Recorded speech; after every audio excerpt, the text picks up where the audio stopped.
Hello students, in this audio video, let us discuss the opportunity cost.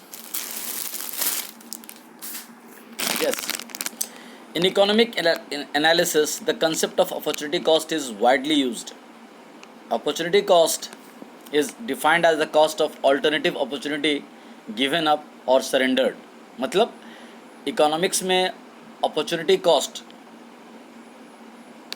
या अवसर लागत ये ऐसा चीज़ है कि अगर हम दो चीज़ें कर सकते हैं लेकिन करेंगे तो एक ही चीज़, तो अगर एक को करने के लिए जो दूसरे को छोड़े, जिस चीज़ को छोड़ के जिस चीज़ में लग गए, तो वो जो छोड़े क्या सेक्रीफाइस किए तो क्या गेट किए, क्या पाए। तो जो गिव अप कर दिए, जो सेक्रीफाइस किए कुछ पाने के लिए, उस सेक्रीफाइस को कहा जाता है अपॉर्चुनिटी कॉस्ट। जैसे कि आप एक 10,000 का जॉब कर रहे थे और आपको एक न्यू जॉब मिला है जिसमें सैलरी 15,000 रहेगी, या आप खुद का अपना बिजनेस करना चाह रहे हैं जिसमें मंथली इनकम 15,000 के आसपास रहेगी। तो आप अगर जॉब छोड़ करके बिजनेस में आओगे तो आपका जॉब में मंथली इनकम 10,000 रुपीज़ था और बिजनेस में मंथली इनकम विल बी 15,000। तो आप एक्चुअली में 10,000 सेक्रीफाइस किए तो 15,000 के चीज़ को फिर कमाओगे। तो ये एक चीज़ जो गिव अप कर दिए, यानी अल्टीमेट फ़ायदा आपको 5,000 का ही हुआ, तो ये अपॉर्चुनिटी कॉस्ट इस चीज़ को कहते हैं। For example, on a piece of land both wheat and sugar cane can be grown.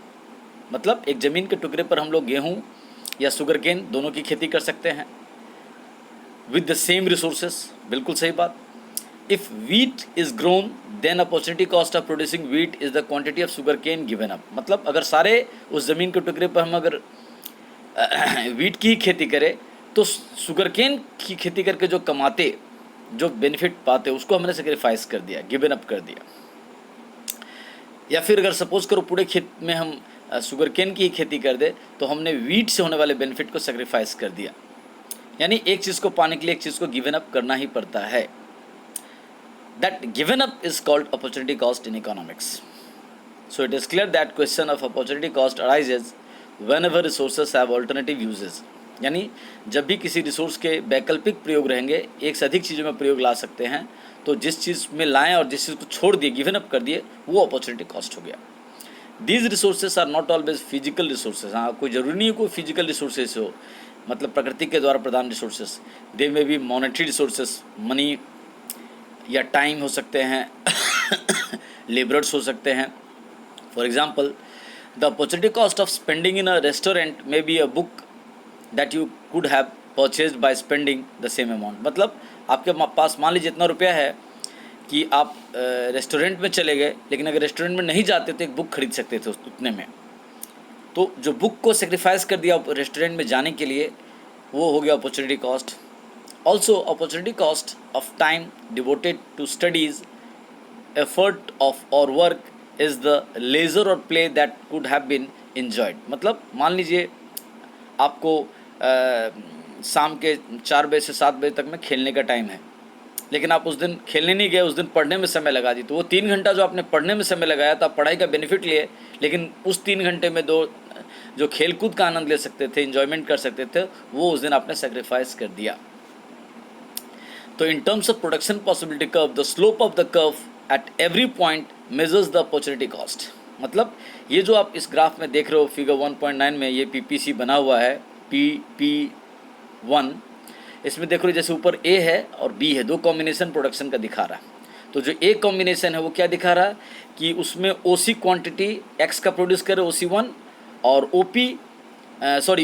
OF1 Y का प्रोडक्शन कर रहे थे। लेकिन अगर हम चाहते हैं कि एक्स का और ज़्यादा प्रोडक्शन करे तो क्या किए, देखिए वाई के प्रोडक्शन को रिड्यूस कर दिए, OF1 से OF2 पे आ गए, तो वाई गिव अप कर दिए, और एक्स का प्रोडक्शन बढ़ गया, वो जो पहले OC1 था वो प्रोडक्शन बढ़ के OC2 पे आ गया। तो ये जो चेंजेज आया ए से बी तक पहुंचने में, क्या क्या चेंजेज आया, हमने एक्स का प्रोडक्शन बढ़ा दिया, और एक्स यहाँ क्लोथिंग है, उसके लिए हम लोगों ने फूडिंग के प्रोडक्शंस को सेक्रीफाइस किया, या फूडिंग में खर्चा को सेक्रीफाइस किया, गिव अप किया। ये अपॉर्चुनिटी कॉस्ट हो गया। हाँ, तो यहाँ क्या लिख रहा है, in terms of production possibility curve the slope of the curve at every point. एक ग्राफ का जो भी स्लोप होते हैं हर एक पॉइंट पर, चाहे पॉइंट ए हो चाहे पॉइंट बी हो, कहीं कहीं आप देखे होंगे सी पॉइंट भी है, डी पॉइंट भी है, ई पॉइंट भी है। हर एक पॉइंट पर एक पॉइंट से दूसरे पॉइंट के बीच में जो चेंजेज आता है प्रोडक्शन में, जिसमें एक चीज़ का प्रोडक्शन बढ़ता है, दूसरी चीज़ का प्रोडक्शन बढ़ता है, हर जगह में अपॉर्चुनिटी कॉस्ट निकलेगा।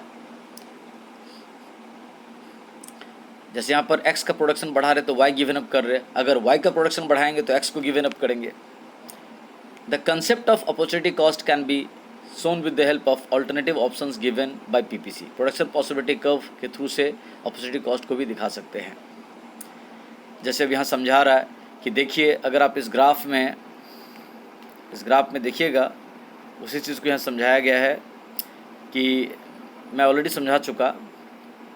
प्रोडक्शन पॉसिबिलिटी फ्रंटियर है PP1, ये ग्राफ का नाम है PP1, सही बात है।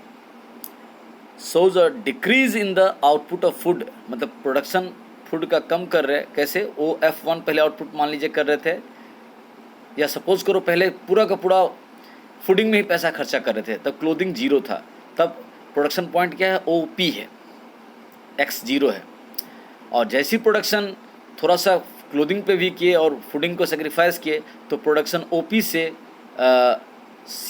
C1A हो गया, जिसमें OF1 Y का प्रोडक्शन हो गया और OC1 X का प्रोडक्शन हुआ। फिर अगर हम X का प्रोडक्शन और बढ़ाएंगे तो X का प्रोडक्शन बढ़ के हो गया OC2 और Y का प्रोडक्शन घट के हो गया OF2। तो ये जो चेंजेज इन प्रोडक्शन हो रहा है, एक का प्रोडक्शन घट रहा, दूसरे का प्रोडक्शन बढ़ रहा, वही यहाँ उसी चीज़ को यहाँ पर एक्सप्लेन किया गया है।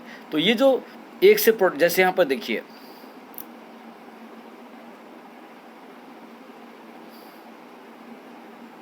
OF1 से OF2 में आए तो कुछ जरूर Y के प्रोडक्शन में चेंज आया, और उसी तरह से X का प्रोडक्शन OC1 से OC2 गए तो C1 से C2 चेंज बता रहा, और F1 से F2 चेंज बता रहा Y में। तो Y का चेंज निगेटिव है, कम हो गया है प्रोडक्शन, और X का चेंज पॉजिटिव है, वो गेन हुआ है प्रोडक्शंस को। उसी चीज़ को यहाँ एलेबरेट किया गया है, इसको आप पढ़ लीजिएगा। अब यहाँ एक इलस्ट्रेशन है, इसको नेक्स्ट ऑडियो वीडियो में समझेंगे। Thank you.